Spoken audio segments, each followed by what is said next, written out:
Hi, I'm AJ Manabat. I'm a spoken word artist.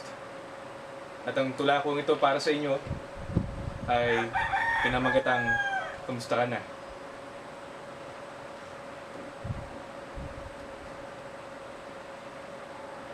Kamusta ka na, anak? Yan ang tanong sa akin ng aking mga magulang. Habang hawak ko ang cellphone kong matagal na ang aming pinagsamahan. Nabagsak ko na dahil sa galit, pinhati. Pasaya na rin ako nito, di dahil sa mga larong Angry Birds o Clash of Clans, kundi dahil sa mga litrato ng aking mga magulang na nakangiti. Ordinaryo man o espesyal na araw. Kasing gaan na nun ang una ng pakiramdam ko. Hindi na ako nag-iisa. All I have is music, at ang musika ko ay kayo na. Bumabalik ang aking pagkamusmos sa pagsagot ko sa aking mga magulang. Ma, pa, okay ako dito kung okay kayo dyan ni na bunso. Ma, papadala ko na yung salapi pampagawa ng ating kalesa. Anisa, wala rito. Namimiss ko na ang pambayang sasakyan na sa akin inyong tinuran. Kabayang tumatakbot sumasalubong ang preskong hangin sa may pilapil na daanan. Tulad ng pagsalubong sa akin.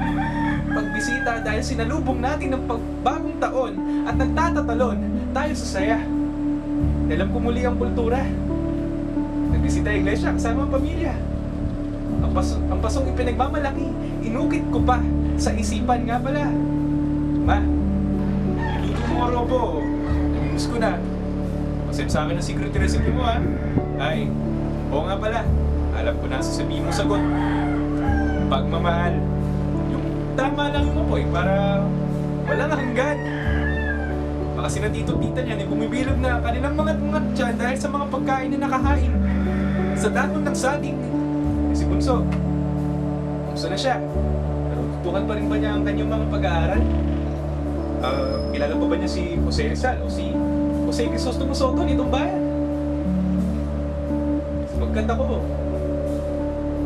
hindi kulang ang aking libro kung wala ang kanilang mga pahina. Gayon din ang inyong mga pahina. Hindi mabubuo, hindi makukumpleto ang aking pagkatao kung sino ako ngayon dito sa mundo kung wala kayo. Sapagkat ito na ang bayang nakasanayan, nakagisnang kabihasnan, pero aking naiintindihan na kailangan kong lumayo upang lumapit ang tagumpay. Sapagkat maraming naghihirap sa sariling bayan. Kaya kung minsan, napapakanta na lang ako. Kantang tanggulan sa lahat ng mga pagsubok sa buhay. Kantanging pagmamahal ang sagot sa lahat ng mga maagiw na katanungan. Love is the answer. Pero kahit na alam ko nag-iisa ako, hindi ko nararamdaman na nag-iisa ako. Sapagkat meron akong cellphone, mali. Hindi. Meron akong Diyos.